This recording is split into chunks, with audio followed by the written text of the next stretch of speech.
Good morning students. आज हम अपने रेप्लिकेशन के अगले भाग को कंटिन्यू कर रहे हैं, जिसमें हम रेप्लिकेशन की बेसिक मैकेनिज्म, जो मुख्य क्रियाविधि है, उसके बारे में स्टडी करेंगे। रेप्लिकेशन बेसिकली 3 स्टेजेस में होता है। जिस तरीके से हमने पहले ट्रांसक्रिप्शन और ट्रांसलेशन की बात की थी, उनमें भी हमने यही 3 स्टेजेस देखी थी। उसी प्रकार से रेप्लिकेशन या डीएनए के प्रतिकृतिकरण की भी 3 स्टेप्स होती हैं, 3 चरण होते हैं।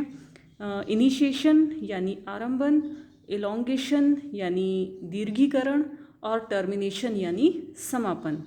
तो ये 3 चरणों में संपन्न होता है। पहले शुरुआत होती है, जिसको हम आरंभन कहते हैं। फिर ये लंबी स्टेप चलती है दीर्घीकरण, जिसको हम कहते हैं लगातार कॉन्टिन्यूसली चलती रहती है। डीएनए का प्रतिकृतिकरण होता रहता है। एक पुराने स्ट्रैंड से नए डीएनए स्ट्रैंड का निर्माण होता है। इलोंगेशन में, दीर्घीकरण में ये स्टेप कॉन्टिन्यूसली चलती रहती है और लास्ट में डीएनए प्रतिकृतिकरण पूरा हो जाता है, जिसे हम समापन कहते हैं। तो 3 स्टेजेस हैं, आरंभन, दीर्घीकरण, समापन। यही 3 स्टेजेस हमने ट्रांसक्रिप्शन में भी पढ़ी थी और यही 3 स्टेजेस हमने मुख्यतया ट्रांसलेशन या अनुवादन में भी पढ़ी थी।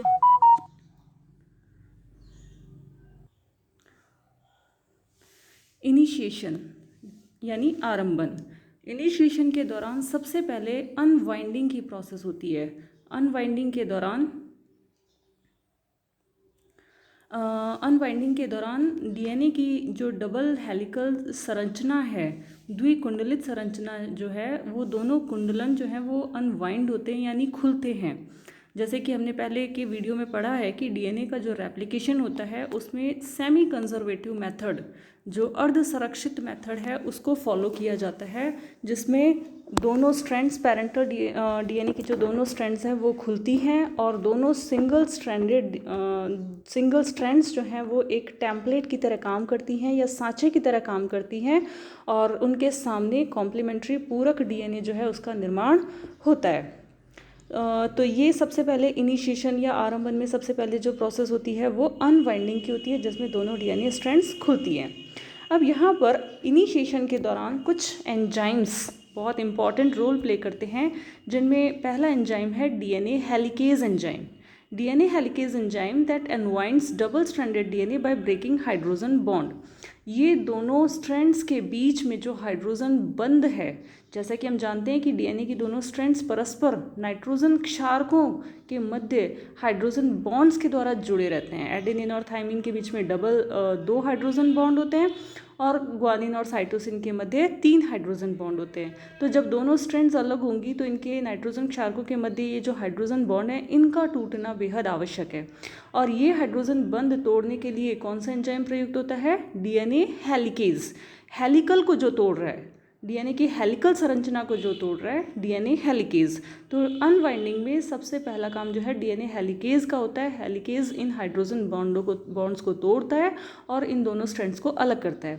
लेकिन ये शुरुआत नहीं कर सकता, इससे पहले कुछ इनिशिएटर प्रोटीन्स जो होती हैं, आरंभन प्रोटीन्स या इनिशिएटर प्रोटीन्स, ये डीएनए की ऑरिजिन ऑफ रेप्लिकेशन साइट पर जाती हैं। जैसे कि मैं पहले बता चुकी हूँ, ऑरिजिन ऑफ रेप्लिकेशन या ओराई साइट वो साइट्स होती हैं जहाँ से रेप्लिकेशन प्रारंभ होना है, जहाँ से डीएनए की प्रतिकृतिकरण की जो प्रक्रिया है वो प्रारंभ होनी है, जहाँ से इनिशिएशन होना है। तो उसे ओराई साइट भी कहते हैं, ऑरिजिन ऑफ रेप्लिकेशन साइट भी कहते हैं। ई कोलाई में उसे ओराई सी साइट कहा जाता है। तो वहाँ पर कुछ इनिशिएटर प्रोटीन्स उस ओराई सी साइट को या ओराई साइट को पहचानती हैं, रिकॉग्नाइज करती हैं और वहाँ पे जाकर के जुड़ जाती हैं।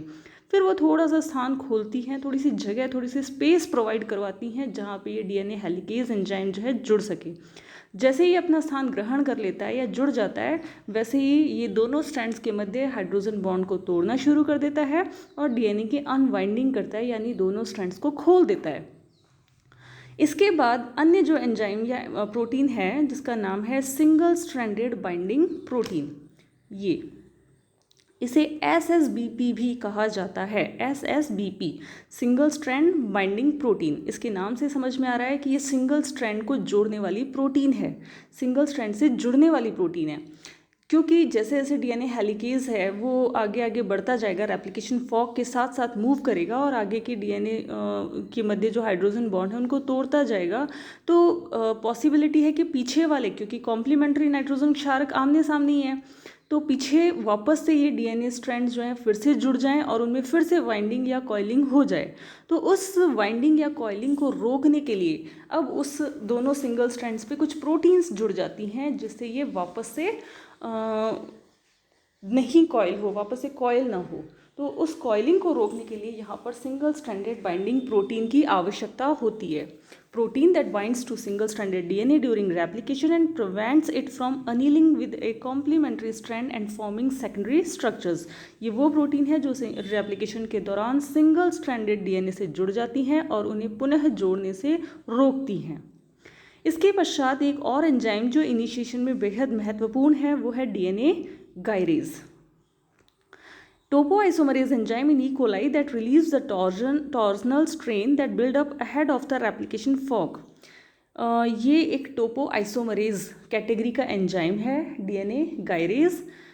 ये जो एंजाइम्स होते हैं ये क्योंकि साथ साथ में डीएनए की अनवाइंडिंग भी हो रही है, रेप्लिकेशन फॉर्क भी मूव कर रहा है और नए डीएनए स्ट्रैंड्स भी बन रहे हैं, तो ऐसे में उस डीएनए स्ट्रैंड्स में अतिरिक्त तनाव या सुपर कॉइलिंग या एक टॉर्जन क्रिएट हो जाता है। तो उस टॉर्जन के स्ट्रेन को या तनाव को रोकने के लिए या उसको रिलीव करने के लिए, उसको मुक्त करने के लिए यहाँ पर एक एंजाइम होता है जिसे हम डीएनए गायरेज एंजाइम कहते हैं। ये एंजाइम टोपोआइसोमरेज कैटेगरी का एंजाइम है। इनके बारे में हम विस्तार से अपने अगले वीडियो में पढ़ेंगे। यहाँ आपको इतना ध्यान रखना है कि डीएनए गायरेज एंजाइम है, टोपोआइसोमरेज कैटेगरी का एंजाइम है और ये जो अतिरिक्त टॉर्जनल स्ट्रेन क्रिएट हो रहा है उसको रिलीव करने का काम करता है, उसको दूर करने का काम करता है। इस डायग्राम से हम देख सकते हैं, इसमें जो ग्रीन कलर का पार्ट है, ये ग्रीन कलर का पार्ट ORI-C है, यानी ओरिजिन ऑफ रेप्लिकेशन साइट है, और जो ग्रे कलर का है वो पूरा डीएनए पार्ट है ही। यहाँ पर ये कुछ इनिशिएटर प्रोटीन आई हैं, ये इनको पहचानती हैं और ये यहाँ पर बाइंड हो गई हैं। ये इनिशिएटर प्रोटीन इस ORI साइट से बाइंड हो गई हैं और अब ये कुछ स्थान प्रोवाइड करवाएंगी। एक छोटा सा डीएनए का एक छोटा सा स्ट्रेच जो है उसको अनवाइंड करेंगी, उसको खोलेंगी, छोटे से टुकड़े को खोलेंगी और वहाँ पर जा कर के हमारा इजीली हेलिकेज एंजाइम जो है वो आसानी से जुड़ जाएगा। आप देख रहे हैं यहाँ पे ये इसने डीएनए इनिशिएटर प्रोटीन के जुड़ने से यहाँ पे थोड़ा सा स्थान जो है वो डीएनए का खुल गया है। खुलते ही यहाँ पर दोनों साइड में रेप्लिकेशन फॉर्क के दोनों साइड में ये येलो कलर का हेलिकेज एंजाइम जुड़ गया है और ये जो दिखाई दे रही हैं ये सिंगल स्ट्रैंडेड बाइंडिंग प्रोटीन्स जुड़ गई हैं। ये टेट्रामर फॉर्म में होती हैं, चतुष्क रूप में होती हैं और ये डीएनए को पुनः जोड़ने से रोकने का कार्य करती हैं। यहाँ पे ये देखिए, ये डीएनए की अनवाइंडिंग हुई है ओरिजिन ऑफ रेप्लिकेशन साइट पर। यहाँ पर रेप्लिकेशन फॉर्क के दोनों तरफ डीएनए हेलिकेज एंजाइम जुड़ गया है, सिंगल स्ट्रैंडेड बाइंडिंग प्रोटीन्स जुड़ गई हैं, दोनों साइड से डीएनए की जो है अनवाइंडिंग हो रही है, रेप्लिकेशन फॉर्क मूव करता जा रहा है और ये जो एंजाइम है ये है डीएनए गायरेज एंजाइम, जो दोनों डबल स्ट्रैंडेड ब्रेक लगा करके तोड़ करके और उस जो कॉइलिंग की वजह से, जो अनकॉइलिंग की वजह से जो टॉर्जन क्रिएट हो रहा है, जो तनाव क्रिएट हो रहा है, उसको रिलीज़ कर देता है और फिर से उनको जोड़ देता है। तो इस तरीके से ये आगे से आगे मूव करते जाते हैं। डीएनए गायरेज भी मूव कर रहा है, हेलिकेज एंजाइम भी मूव कर रहा है और डीएनए की अनबाइंडिंग होती जा रही है। यहाँ तक की जो प्रोसेस है इसे इनिशिएशन कहते हैं। इसमें कौन कौन से एंजाइम प्रयुक्त हुए हैं? Initiator protein, DNA helicase enzyme, single stranded binding protein enzyme proteins और डीएनए गायरेज एंजाइम। ये कुछ प्रोटीन्स और एंजाइम्स हैं जो इनिशिएशन के दौरान प्रयुक्त होते हैं। इसके बाद में आता है इलॉन्गेशन या दीर्घीकरण। इसके अंदर जो महत्वपूर्ण एंजाइम है, एक तो है primase. Primase, enzyme that synthesize a short stretch of RNA on a DNA template, functions in replication to provide a 3' OH group for the attachment of a DNA nucleotide. ये वो एंजाइम है जो कि DNA template पर एक RNA का छोटा सा स्ट्रेच या टुकड़ा जो है उसको सिंथेसाइज करता है। एक्चुअली डीएनए के रेप्लिकेशन के दौरान एक बहुत ही सबसे ज़्यादा महत्वपूर्ण जो एंजाइम है वो है डीएनए पॉलीमरेज एंजाइम। उसके नाम से समझ में आता है कि डीएनए का पॉलीमर बना रहा है वो, लेकिन उस एंजाइम को 3 प्राइम सिरे पर नए न्यूक्लियोटाइड्स जोड़ने के लिए पहले से एक प्लेटफॉर्म की काफ़ी आवश्यकता होती है। वो एक बेयर जगह पे सीधे ही न्यूक्लियोटाइड्स नहीं जोड़ सकता, उसको पहले से कुछ डीएनए या आरएनए का टुकड़ा आवश्यक है, जहाँ पर वो अपने आगे से, तो फिर बाद में उसको जैसे प्लेटफॉर्म मिल जाता है, उसको 3 प्राइम हाइड्रोक्सिल सिरा मिल जाता है, तो नए न्यूक्लियोटाइड्स ला करके वो जोड़ सकता है। लेकिन वो एक बेयर जगह पे ये नहीं जोड़ सकता, एक सीधे डीएनए के न्यूक्लियोटाइड्स को नहीं जोड़ सकता। तो उसको इनिशिएट करने के लिए यहाँ पर एक प्राइमेज एंजाइम आता है जो छोटा सा आरएनए का टुकड़ा बनाता है। उस आरएनए के टुकड़े को हम कहते हैं प्राइमर, और उसको बनाने वाले इस एंजाइम को हम कहते हैं प्राइमेज। क्योंकि प्राइमेज उस आरएनए के टुकड़े को विदाउट एनी प्लेटफॉर्म के, बिना किसी प्लेटफॉर्म के आसानी से बना सकता है, तो वहाँ पे पहले शुरुआत जहाँ से हो रही है, इनिशिएशन हो रही है, और इनिशिएशन के बाद में जहाँ से इलोंगेशन होना है, वहाँ पे प्राइमेज एंजाइम आता है और छोटा सा एक आरएनए का टुकड़ा, जिसे हम आरएनए प्राइमर कहते हैं, उसे बना देता है। अब आगे इस आरएनए के जो 3 प्राइम हाइड्रोक्सिल सिरा है, वहाँ से डीएनए पॉलीमरेज नए पॉलीन्यूक्लियोटाइड्स, नए न्यूक्लियोटाइड्स जो हैं, न्यूक्लियोटाइड ट्राइफॉस्फेट्स जो हैं, उनको जोड़ना शुरू कर सकता है। तो ये वहाँ पे एक प्लेटफॉर्म उपलब्ध करा रहा है। Primer short stretch of RNA, ये आरएनए का वो छोटा सा टुकड़ा है जो डीएनए के टेम्पलेट पर है, और इसका क्या काम है? Provides a 3 prime hydroxyl group for the attachment of a DNA nucleotide at the initiation of replication. ये नए डीएनए न्यूक्लियोटाइड्स जो आ रहे हैं, उनको जोड़ने के लिए 3 प्राइम हाइड्रोक्सिल सिरा उपलब्ध कराने का कार्य करता है। इस डायग्राम से हम देख सकते हैं, ये गायरेज एंजाइम है जो कॉइलिंग के दौरान जो टॉर्जनल स्ट्रेन क्रिएट हो रहा है, उसको रिलीव करने का कार्य कर रहा है। यहाँ हेलिकेज एंजाइम जुड़ चुके हैं, और ये ओरिजिन ऑफ रेप्लिकेशन साइट है। यहाँ पर प्राइमेज एंजाइम, ये ब्लू कलर का जो है, ये प्राइमेज एंजाइम है, और ये प्राइमेज एंजाइम क्या काम कर रहा है? ये प्राइमेज एंजाइम दोनों साइड में और आरएनए के छोटे टुकड़े बना रहा है। उन आरएनए के छोटे टुकड़ों को हम क्या कहते हैं? प्राइमर, उनको प्राइमर कहा जाता है। तो जो लीडिंग स्ट्रैंड होती है, जैसे कि हमने पहले की वीडियो में पढ़ा था कि 2 स्ट्रैंड्स होती हैं, लीडिंग स्ट्रैंड और लैगिंग स्ट्रैंड। लीडिंग स्ट्रैंड वो स्ट्रैंड होती है जो कॉन्टीन्यूसली फॉर्म होती है, लगातार बनती है, उसमें पूरा स्ट्रैंड बिना रुके लगातार बनता जाता है। लैगिंग स्ट्रैंड वो स्ट्रैंड जो डिसकंटिन्यूसली बनती है, रुक रुक के छोटे छोटे टुकड़ों में बनती है।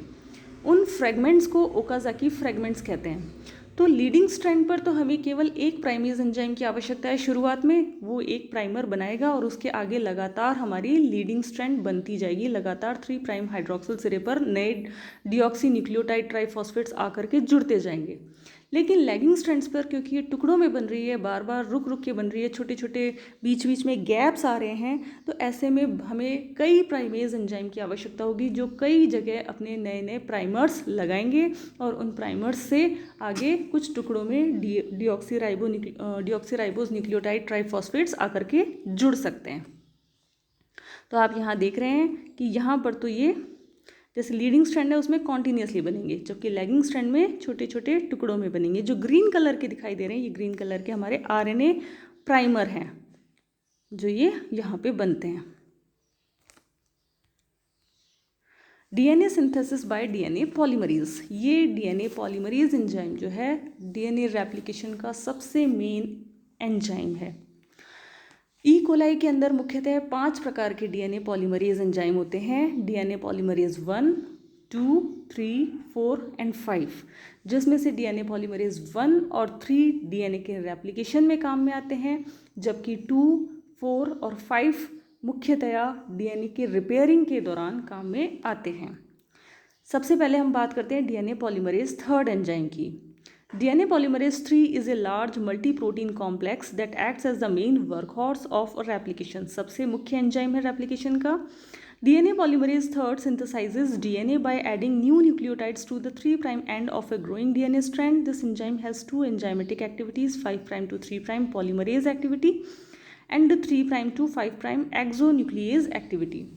डीएनए पॉलीमरेज 3 जो है, डीएनए की जो स्ट्रैंड है उसमें 3 प्राइम सिरे पर नए डीएनटीपीज को जोड़ने का काम करता है। डीएनटीपीज का मतलब डीऑक्सी राइबो न्यूक्लियोटाइड ट्राइफॉस्फेट। उनको जोड़ने का काम करता है। कैसे जुड़ते हैं वो हम अपने पहले के वीडियो में पढ़ चुके हैं। इस एंजाइम में दो मुख्य एंजाइमेटिक एक्टिविटीज़ होती हैं, मतलब ये एंजाइम दो मुख्य कार्य कर सकता है। एक तो 5 प्राइम सिरे से 3 प्राइम सिरे की ओर पॉलीमरेज एक्टिविटी। पॉलीमरेज नाम से ही समझ में आ रहा है कि डीएनए के पॉलीमर्स बनाएगा। और पॉलीमर्स कैसे बनेंगे? जब ज़्यादा से ज़्यादा डीएनटीपीज जुड़ेंगे तो ये 5 प्राइम से 3 प्राइम दिशा की ओर नए न्यूक्लियोटाइड्स जोड़ने का काम करता है। ये कार्य इसका 5 prime to 3 prime polymerase activity कहलाती है। इसके अतिरिक्त ये एक काम और कर सकता है, 3 prime to 5 prime exonuclease activity. Exonuclease, nuclease का मतलब होता है न्यूक्लिक एसिड को तोड़ने वाला एंजाइम।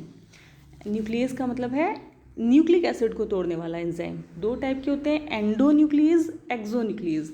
अगर अंदर की तरफ कट करता है, न्यूक्लियोटाइड्स को अंदर की तरफ काटता है तो हम उसको कहते हैं एंडोन्यूक्लियस। और न्यूक्लियोटाइड्स के बाहरी सिरों को काटता है तो उनको हम कहते हैं एक्सोन्यूक्लियस। तो ये एक एक्सोन्यूक्लियस एक्टिविटी भी शो करता है।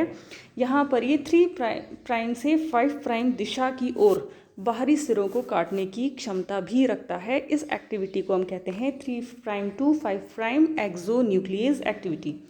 क्योंकि डीएनए रेप्लिकेशन बहुत जल्दी होने वाली प्रोसेस है, डीएनए पॉलीमरेज एंजाइम काफ़ी जल्दी से पॉलीन्यूक्लियोटाइड्स को डीऑक्सीराइबोन्यूक्लियोटाइड्स को जोड़ रहा है, तो ऐसे में हो सकता है कि कहीं उससे गलत न्यूक्लियोटाइड भी जुड़ जाए। तो उस गलत न्यूक्लियोटाइड के जुड़ने पर उसको वहाँ से हटाने का काम भी किसका है? डीएनए पॉलीमरेज थर्ड एंजाइम का है। और वो कैसे हटाएगा? वो अपनी इस 3 prime to 5 prime exonuclease activity को शो करते हुए बाहरी सिरों पर जो गलत न्यूक्लियोटाइड जुड़ चुका है उसको हटा देता है, उसको काट देता है, वहाँ से हटा देता है, जिससे हमारे रेप्लिकेशन के दौरान त्रुटि की संभावना कम से कम रहे। इसके अतिरिक्त दूसरा जो एंजाइम है वो है DNA polymerase 1। It also has 5 prime to 3 prime polymerase and 3 prime to 5 prime exonuclease activity which allows the enzyme to synthesise DNA and to correct errors. Polymerase third की तरह है, ये जो पॉलीमरेज फर्स्ट है इसमें भी ये दोनों प्रकार की एक्टिविटी शो कर सकता है। एक तो 5 प्राइम से 3 प्राइम सिरे की ओर न्यूक्लियोटाइड्स को जोड़ सकता है, और दूसरा 3 प्राइम से 5 प्राइम की सिरों की ओर गलत न्यूक्लियोटाइड्स को हटा सकता है। यानी इसके पास में 5 prime to 3 prime polymerase activity भी है और 3 prime to 5 prime exonuclease activity भी है। Unlike DNA polymerase III, however, DNA polymerase I also possesses 5 prime to 3 prime exonuclease activity, which is used to remove the primers laid down by primase and replace them with DNA nucleotides by synthesizing in a 5 prime to 3 prime direction.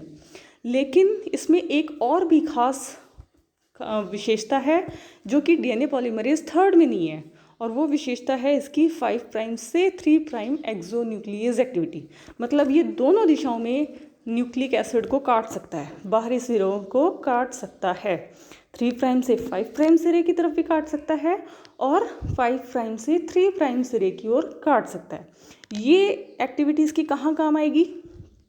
ये activities की जब RNA primers, जैसे हमने थोड़ी देर पहले बात की थी कि डीएनए स्ट्रैंड के बनने से पहले उसकी शुरुआत में कुछ आरएनए के टुकड़े वहाँ पे जुड़ते हैं जो प्लेटफॉर्म उपलब्ध कराते हैं डीएनए पॉलीमरेज एंजाइम को कि वहाँ पे 3 प्राइम हाइड्रोक्सिल सिरे पे वो अपने आने वाले नए डीएनटीपीज को जोड़ सकें।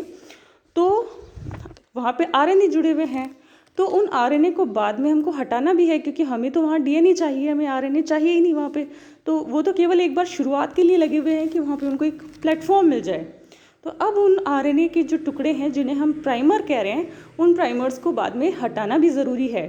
तो उनको हटाने के लिए 5 प्राइम से 3 प्राइम सिरे पे उनको हटाने के लिए यहाँ पे डीएनए पॉलीमरेज 1 एंजाइम काम में आता है, जो अपनी 5 prime to 3 prime exonuclease activity को शो करते हुए उन आरएनए प्राइमर्स को हटा देता है, और उसके स्थान पर जो खाली स्थान हो गया है तो वहाँ पर ये 5 प्राइम से 3 प्राइम सिरे पे नए न्यूक्लियोटाइड्स बना देता है, डीएनए जोड़ देता है। आरएनए को हटा करके वहाँ पे अपना नया डीएनए का कुछ भाग जहाँ खाली है ना, वहाँ पर भी डीएनए को भर देता है। इसके अतिरिक्त एक और अन्य एंजाइम है जिसका नाम है डीएनए लाइगेज। ये एक तरीके से गोंद है, मॉलिक्यूलर गम है, ये जोड़ने का काम करता है। एक तरीके से जैसे गोंद जोड़ने का काम करती है, वैसे ही ये जोड़ने का काम करता है डीएनए लाइगेज। ये जो डीएनए के मॉलिक्यूल्स हैं, जैसे कि अब यहाँ पर हमारा आरएनए की जगह डीएनए, हमने आरएनए को हटा दिया और डीएनए को वहाँ पे उस टुकड़े की जगह वहाँ पे हमने डीएनए का टुकड़ा जोड़ दिया है। लेकिन पहले से बना डीएनए और ये नया जो आरएनए की जगह बना है, इनके बीच में एक कट लगा हुआ है, तो उस कट को जोड़ने का काम कौन करेगा? DNA ligase. वो 3' हाइड्रोक्सिल सिरे और 5' फॉस्फेट ग्रुप के मध्य फॉस्फोडाइएस्टर बॉन्ड का निर्माण करता है और इन दोनों डीएनए के टुकड़ों को जोड़ता है। जहाँ पर भी डीएनए के कट लगे हुए हैं, उन कट्स को जोड़ने का काम डीएनए लाइगेज का होता है। डीएनए के कट्स को आपस में जोड़ देता है, वहाँ पर फॉस्फोडाइएस्टर बंध बना देता है। ये देखिए ये डायग्राम, ये ग्रे वाला जो है ये टेम्पलेट स्ट्रैंड है, रेड वाला जो है वो नया बना हुआ डीएनए स्ट्रैंड है और ग्रीन वाला यहाँ पर आरएनए प्राइमर है। और इस आरएनए प्राइमर को किसने बनाया है? प्राइमेज एंजाइम ने बनाया है। जैसे ही पूरी स्ट्रैंड बन गई है, वैसे ही डीएनए पॉलीमरेज 1 एंजाइम क्या करेगा? इस प्राइमर को हटा देगा, इस प्राइमर को हटा देगा, क्योंकि ये तो आरएनए का टुकड़ा है, हमें आरएनए का टुकड़ा नहीं चाहिए, हमें यहाँ पे डीएनए का टुकड़ा चाहिए। तो यहाँ पे डीएनए पॉलीमरेज 1 आरएनए के न्यूक्लियोटाइड्स को हटाएगा और वहाँ पे डीएनए के न्यूक्लियोटाइड्स को जोड़ेगा। ये देखिए इस डायग्राम में ये छोटे छोटे आरएनए के जो न्यूक्लियोटाइड्स हैं वो तो हट रहे हैं, ये ग्रीन वाले, और इनकी जगह डीएनए के जो डीएनटीपीज़ हैं, डीएनए के जो न्यूक्लियोटाइड्स हैं वो जुड़ते जा रहे हैं। और ये कार्य कौन कर रहा है? ये कार्य डीएनए पॉलीमरेज 1 कर रहा है। कैसे कर रहा है? अपना 5' से 3' एक्सोन्यूक्लियस एक्टिविटी के द्वारा तो आरएनए के टुकड़ों को हटा रहा है और 5' to 3' polymerase enzyme activity show करते हुए नए न्यूक्लियोटाइड्स, डीएनए के जो न्यूक्लियोटाइड्स हैं उनको जोड़ रहा है। अब आप देख रहे हैं यहाँ पे एक निक लगा हुआ है, यानी एक कट है यहाँ पर। ये जो नया डीएनए बन के आया है और ये पुराना पहले से बना हुआ डीएनए, इनके बीच में क्या है? यहाँ पे एक कट है और इस कट को कौन जोड़ेगा? इस कट को जोड़ेगा डीएनए लाइगेज एंजाइम। ये यहाँ पे सील कर देता है, इस निक को सील कर देता है। यहाँ की 3' हाइड्रोक्सिल सिरे और 5' फॉस्फेट समूह के मध्य फॉस्फोडाइएस्टर बंध का निर्माण कर देता है और इस गैप को जोड़ देता है डीएनए लाइगेज एंजाइम। तो इलॉन्गेशन में हमने कौन कौन से एंजाइम पढ़े? इलॉन्गेशन में हमने प्राइमेज एंजाइम पढ़ा, डीएनए पॉलीमरेज 3 पढ़ा, डीएनए पॉलीमरेज 1 पढ़ा और डीएनए लाइगेज एंजाइम पढ़ा। ये सब एंजाइम्स जो हैं वो इलॉन्गेशन में प्रयुक्त होते हैं। लास्ट है इसका अंतिम स्टेज है टर्मिनेशन या समापन। Specific termination sequences called TER sites block further replication. A termination protein called TUS in E. coli binds to these sequences, creating a TUS-TER complex that blocks the movement of helicase, thus stalling the replication fork and preventing further DNA replication. यहाँ पर जैसे ही replication पूरा हो जाता है, वहाँ पर कुछ साइट्स होती हैं जिनको हम टर्मिनेशन साइट्स या टर साइट्स कहते हैं। इन टर साइट्स पर एक स्पेसिफिक प्रोटीन जिसे कहा जाता है TUS, ई कोलाई के केस में, ई कोलाई के केस में उसको TUS या टस प्रोटीन कहते हैं। ये टस प्रोटीन इन टर्मिनेशन साइट्स को पहचानती है और वहाँ पर जाकर के जुड़ जाती हैं। उस कॉम्प्लेक्स को या उस जटिल को हम कहते हैं टस टर कॉम्प्लेक्स, टस टर कॉम्प्लेक्स। ये कॉम्प्लेक्स जैसे ही बनता है, ये हेलिकेज एंजाइम के मूवमेंट को रोक देता है, ये हेलिकेज एंजाइम का मूवमेंट रोक देता है और जिससे आगे जो डीएनए का रेप्लिकेशन है वो रुक जाता है। रेप्लिकेशन फॉर्क के साथ साथ अगर डीएनए हेलिकेज एंजाइम मूव नहीं कर पाएगा तो आगे के डीएनए को वो खोल नहीं पाएगा, और खोल नहीं पाएगा तो आगे रेप्लिकेशन जो है वो वहीं का वहीं रुक जाएगा। तो इस तरीके से ई कोलाई में डीएनए का रेप्लिकेशन रुक जाता है। अब है the fidelity of DNA replication. वैसे डीएनए पॉलीमरेज एंजाइम जो है वो बहुत ही नए न्यूक्लियोटाइड्स को जोड़ने के लिए काफ़ी पर्टिकुलर होते हैं कि जहाँ तक हो सके सही न्यूक्लियोटाइड्स ही वो वहाँ पर जोड़ते हैं। लेकिन कभी कभी हो सकता है कुछ गलती से, त्रुटिवश, किसी भी वजह से कोई गलत न्यूक्लियोटाइड आकर के जुड़ जाए। ऐसे में क्योंकि वो उतना सेट नहीं होता जितना कि एक सही न्यूक्लियोटाइड वहाँ पर सेट हो, वो उतना सेट नहीं होता, तो ऐसे में थोड़ा सा मतलब उसकी सेटिंग सही नहीं होती है। ये सेटिंग को डीएनए पॉलीमरेज एंजाइम पहचान लेता है और उसको वहाँ से निकाल देता है। 3' to 5' एक्सो न्यूक्लियस एक्टिविटी दर्शाते हुए वो उसको वहीं से तुरंत निकाल देता है और नए न्यूक्लियोटाइड्स को आकर ला करके जोड़ देता है। इस प्रक्रिया को हम कहते हैं प्रूफ रीडिंग। तो डीएनए पॉलीमरेज एंजाइम न केवल डीएनए का संश्लेषण कर रहे हैं, नए न्यूक्लियोटाइड्स जोड़ रहे हैं, बल्कि इसके साथ साथ वो प्रूफ रीडिंग का काम भी कर रहे हैं, जिससे डीएनए में एरर जो है रेप्लिकेशन के दौरान एरर या त्रुटि की संभावना बहुत कम रहे। The incorrect positioning stalls the polymerization reaction and the 3' to 5' exonuclease activity of DNA polymerase removes the incorrectly paired nucleotide. DNA polymerase then insert the correct nucleotide. Thus, proofreading and nucleotide selection results in an error rate of only 1 in 10 million nucleotides. तो DNA polymerase enzyme जो है इतना सही तरीके से proof reading करता है कि एरर की जो संभावना है, त्रुटि की जो दर है, एरर रेट, वो 10 मिलियन न्यूक्लियोटाइड्स में एक एरर, काफ़ी कम है। 10 मिलियन न्यूक्लियोटाइड्स में केवल एक एरर, इतनी एरर रेट इतनी कम रह जाती है डीएनए की प्रूफ रीडिंग के कारण, डीएनए पॉलीमरेज एंजाइम्स की प्रूफ रीडिंग के कारण। तो डीएनए रेप्लिकेशन भी होता है और साथ साथ में उनकी प्रूफ रीडिंग भी होती है कि गलत रेप्लिकेशन ना हो जाए, गलत न्यूक्लियोटाइड रेप्लिकेशन के दौरान नहीं जुड़ जाए। ये हमारा रेप्लिकेशन का बेसिक मैकेनिज्म था। 3 स्टेजेस हैं, इनिशिएशन यानी आरंभन, इलोंगेशन यानी दीर्घीकरण और टर्मिनेशन यानी समापन। इसमें क्या क्या बेसिक मैकेनिज्म है और कौन कौन से मुख्य एंजाइम्स हैं, आई होप कि आपको इस वीडियो के द्वारा समझ में आया होगा। Thank you.